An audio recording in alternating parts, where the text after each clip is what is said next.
Hey guys, it's Deconic here. Today I'll be showcasing my minion build. The inspiration for this build came from the lack of variety in the way of like minion builds right now. It's at least when it comes to minion builds, you either go poison SRS or you don't go anything really. You go something else, you don't go minions.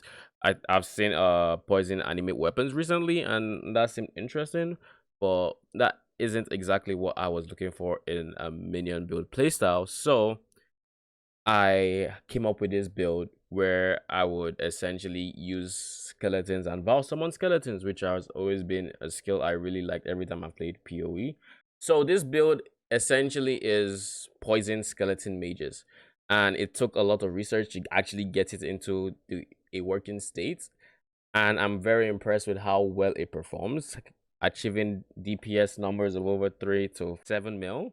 So yes, right now the high budget version is about 7 mil DPS on pinnacle bosses, and the low budget version is on formula. And this is not accounting for the fact that we are using Vaal summon skeletons, which would have a number of 30 to 40 something skeletons. Most important items for this build right now, I would say, are the United in Dreams, which gives you your 60% chance to poison. It's a pretty important item, so I would not essentially say this is the most league start friendly build, because it does use quite a few uniques to get everything up and running. But once you do have it running, it feels very beautiful. So the United in Dreams Cutler gives you 60% poison, gives your minions 60% chance to poison enemies on hit. You get 75% increased damage for your minions, and you get envy, which is really good for chaos damage. Another very important piece is the covenants. This gives the socketed gems level 29 added chaos damage, which is also pretty big, and a big part of why this build is even viable to begin with. And just like the poison SRS, these two items are mandatory. And before you get these, if you want to run skeleton mages, I would recommend you go the elemental route, where you have elemental army support and stuff. The build should be also in the PoB for the low budget version. With these two items, you can really start to go with the build. Another item I recommend to have, but it's not essential, or it's not the most mandatory, is phantasmal version of Vaal summon skeleton. Now, why do we go for the phantasmal version over the regular anomalous or divergent, you may ask? Well, the phantasmal offers something that the others don't, which is it converts your skeletal warriors to archers. Now you may think to yourself, well, we want mages, why do we want this? Because the actual gem that creates the skeleton mages caps out at 15 mages. So if you look at it, Dead Reckoning is the gem, and with this you can only have 15 skeleton mages. Someone's skeleton can summon up to 15 skeleton mages. Now after you have your 15 mages, it's then summons the rest kind of randomly based on the gem you have. So the reason we want archers as opposed to warriors is we are using gems like pierce and volley, which warriors do not benefit from. So instead of having those gems wasted on those monsters or on those skeletons, rather I went with skeletal archers who could also benefit from it.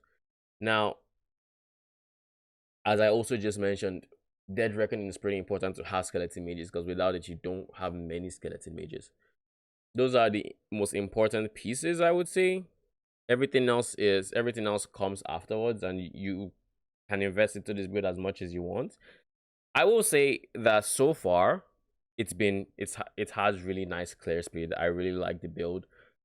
Its boss damage kind of lacks, and the reason it lacks is because we use a flask when we map, and this flask is pretty important if you just want to like absolutely blitz your maps. And the flask we use in this case is the Soul Ripper. What the Soul Ripper does is you consume, it gains charges. You can only use it at max charges, but when you use it, it essentially gives your Vaal skills the souls it needs to cast. So long as this is full, you can just recast your Vaal summon skeleton. So essentially you can drop a Vaal skeleton. Once the Vaal prevention period is over, you pop the flask and you can use another Vaal summon skeleton. and start recharging your flask. And this allows you to map pretty quickly, allows you to always have your Vaal skeleton up during mapping. But the problem with this flask is once you enter a new area, all the charges leave. So in the case of pinnacle bosses, for example, Maven and the like, this will start out empty and there's realistically no way to fill it up. So you have to rely on damaging the boss to get your souls. And so it feels kind of lackluster in that regard. During mapping phase, it is absolutely beautiful. It feels really good. What else is there in the item? I don't think there's anything too mandatory.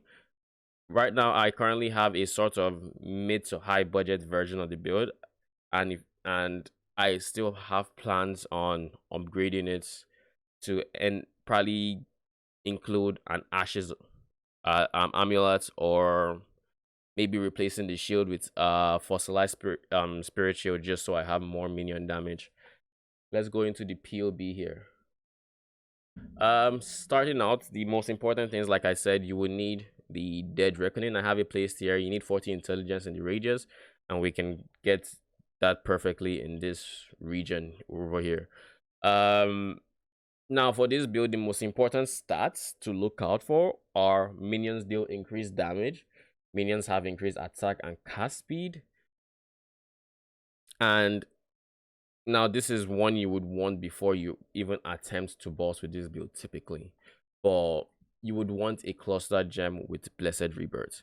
Blessed Rebirth is important because skeletons are naturally squishy, and while we do skill health consider to some degree, they are skeletons and will not take as much damage as, say, a golem. So you would want Blessed Rebirth just so for 4 seconds they can't be damaged. Your foul summon skeletons would absolutely wreck and do a whole lot of damage in that time.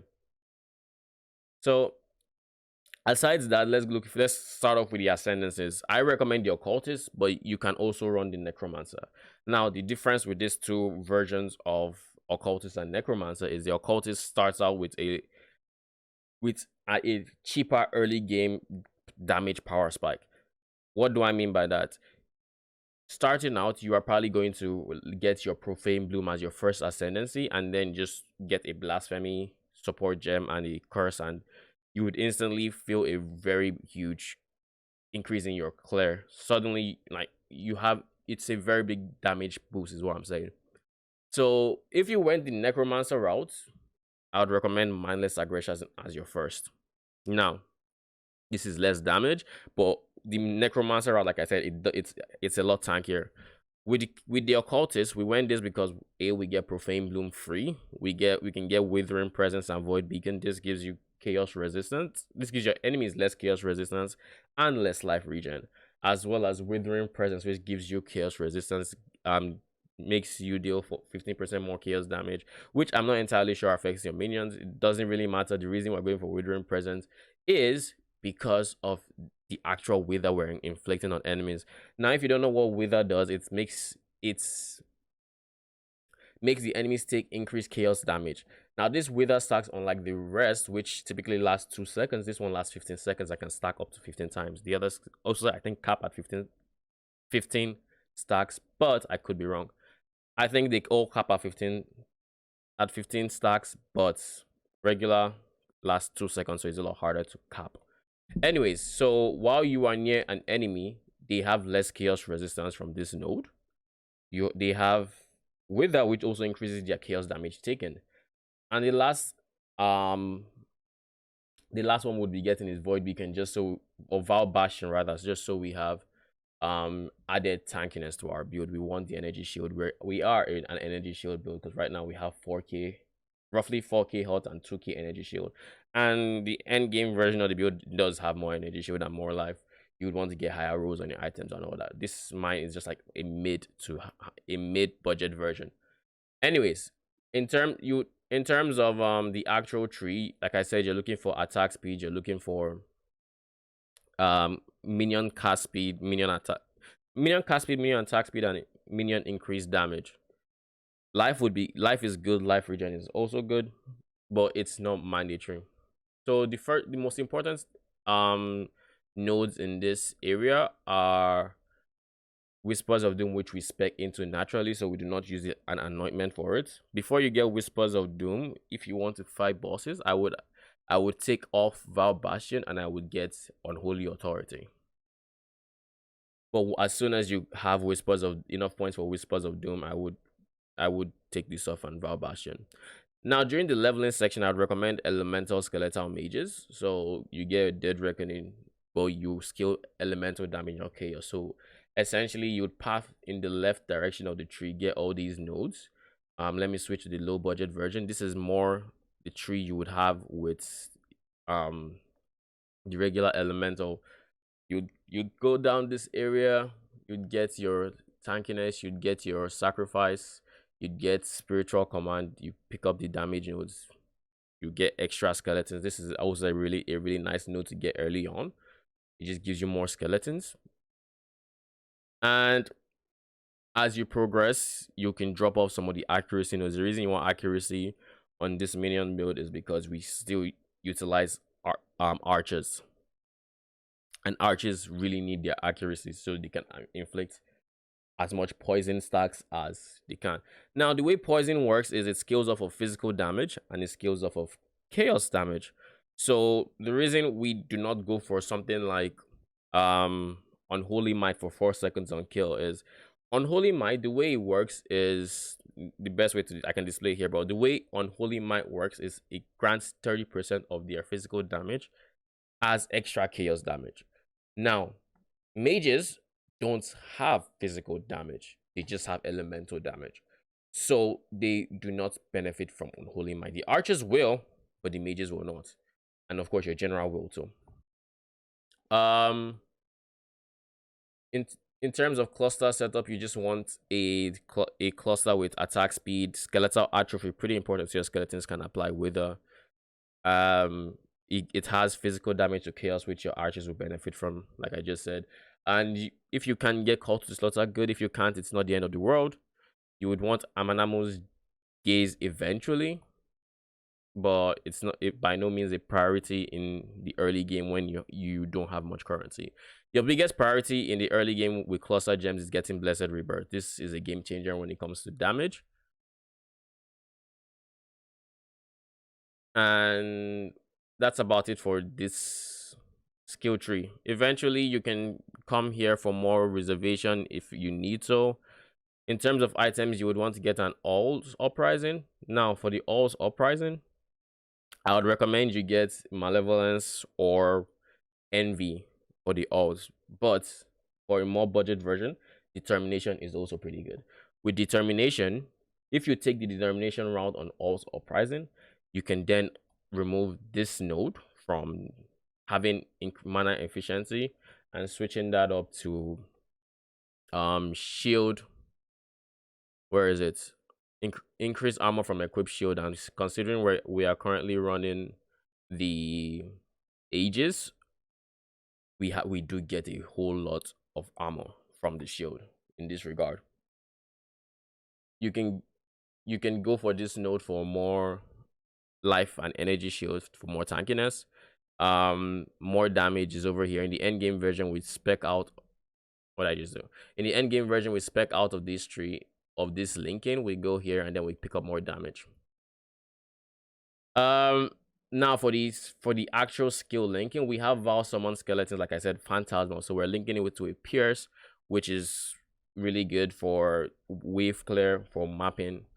Volley is also pretty good. The reason we go for volley and not greater volley or greater multiple projectile is because greater multiple projectile as well as awaken greater multiple projectile and greater volley all give like up to 20 minus 26 21% with less projectile damage, and it's a less modifier which we're trying to avoid, so we go for volley instead, which just has a 3% less projectile damage essentially. So that this boosts your damage. But if you think you need to wave clear from the multiple projectiles, by all means go for I would recommend either greater volley or awaken greater multiple projectile. Either works. It depends on you. For the curse setup, so we actually can use Profane Bloom. I would go for an Awakened Blasphemy. as well as temporal chains and despair. I use enlighten to just try to help my mana efficiency. Right now in this is not linked, this is high budget, mid budget. So if you want to see what it would look like, I would suggest you switch the tree, the skill, and the items. Then you can see what your particular game version looks like. Anyways, this is the curse setup. We use Race Spectre, Animate Guardian, Meat Shield, and Minion Life support. We do want these two. I played around with swapping out one of these for Feeding Frenzy, but the thing would what would happen is your Animate Guardian ends up dying a lot with that setup. So what I instead did was I decided to just go Meat Shield and Minion Life with Animate Guardian to having support items to actually help your curse effects and your curse AoEs and your curse aura AoE and stuff like that. Anyway, so instead we are using a summon flame golem with feeding frenzy. I currently have this on my weapon too, but you can have it on weapon one. It doesn't really matter where, but you should have these two because feeding frenzy is pretty nice to have. It's you can also ignore this if you think you don't need feeding frenzy, but I would recommend it.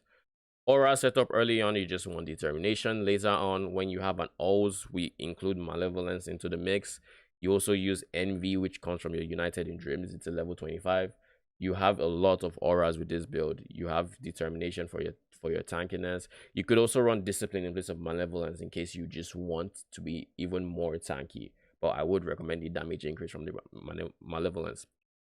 Now we have awakened generosity, which affects the envy on the United in Dreams Cutlass. It increases the effects on allies and doesn't affect you because you don't need the added chaos damage from envy. Your minions do. So this is by no means has a disadvantage for you. It's just a buff, a complete buff. And for more damage layers, I go Molten Shell with increased duration, and I have it on my left click, so it's kind of automated. And that's about it for this skill gem linking. For items, you really just want these you really just want these you just want these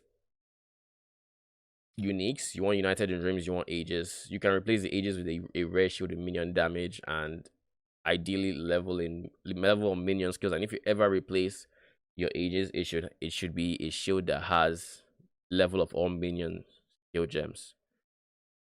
So Ages, Covenant, always, like I said earlier, we always want 100% poison, so we take a Darkness Enthroned with we take one with 15%. It has to be 15% if you want to use this setup. The reason it has to be 15% is with the way PoE calculates this 15% and Darkness Enthroned 75% increase effect mod essentially gives this a 26% chance to poison. So we want a 26% chance here, so we can then go for a 14% chance here, and then that caps us up on poison chance for minions, because we always want to be 100% at that. Second slot, we want an accuracy rating of, I think for my build it was 241. You can always just import it to POB to guess how much you actually need, but you would want accuracy rating here before you switch to the high budget version, just so you do not need the accuracy from, I believe it was here and here. So you can drop those nodes and then allocate them to maybe damage nodes or more life nodes or mana reservation or whatever the case you need. This build is very adaptable. You can go for whatever you need. If you think you have more mana than you need on reserved, you can spec out of any of these reservation nodes and then go for like more minion damage here. Now, another important part of the build is the Forbidden Flesh and Flame combo. Early on, the budget version has us using a Forbidden Flesh and Flame of Mindless Aggression. We go for Mindless Aggression because of the 30% increased damage and then increased attack and cast speed. This benefits our damage numbers ridiculously. We want this. Now, when you have more currency to sink and you really want to like just crank up the DPS numbers, I would recommend switching from Mindless Aggression to Commander of Darkness, because Commander of Darkness gives you elemental resist. It gives your minions 30% increased damage, which is exactly how much we get here, but it also gives them 5% more attack at cast speed because we are currently running 5 auras. Even with 4 auras, it's still a buff, but this is like 20 something div in terms of price right now as of recording. So I would recommend this early on, which is on like maybe 150C at the moment, or 100C. I don't remember the exact price.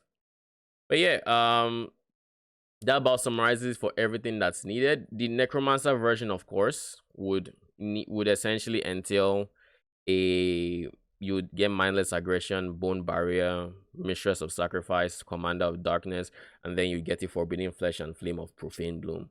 That in and of itself works. You can do that quite all right. Profane bloom just costs what, 6 div right now. It's not too expensive.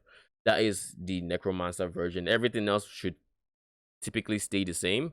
You could instead go for like increased offering effect on you if you wanted to. You have the flexibility to do so. And I of course recommend flesh offering because it gives you attack speed and cast speed rather than bone offering, which gives block chance. Speaking of block chance, to cap out the block chance, we use glancing blows with our ages and the Rumi's concoction. We are capped out on block chance. We do not block spell damage, but we don't need to with our current setup. We have block damage of attacks, we have energy shield, we have life.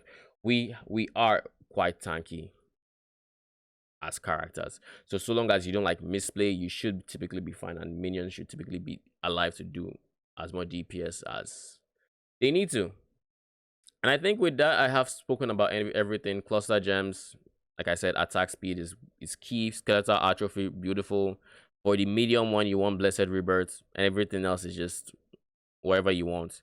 You want an Amanamu's gaze when you start scaling it up for the increased damage multiplier, and that's about it. Hey guys, the Connie from the future here. Slight changes to the build since I made the initial recording. Regarding Vol Summon Skeletons, I have since replaced Unbound Ailments with Vicious Projectiles. Now, the reason I did this is Unbound Ailments increases the duration of ailments and gives you 19% more damage. But Vicious Projectiles gives you 49% more chaos damage, which is a whole lot more damage than we get from Unbound Ailments. Now, in the perfect scenario, which PLB calculates for, Unbound Ailments would have more DPS as the number shows, but that is using conditions that are just not realistic. It's using conditions where you have max poison stacks on the enemy, and you know poison stacks fall off, and all the poison stacks run their full duration, which is just not going to happen when you map. When you map realistically, each mob gets hit a few times and should die. So you don't get the duration. You do not benefit from the duration increase of Unbound Ailments, which is what makes having a 49% more damage DOT multiplier so much better than the Unbound Ailments 19%. That is literally a, what is it, 20 30% more damage multiplier just from going this alone. Now the POB will not reflect that, but it's just something to keep in mind.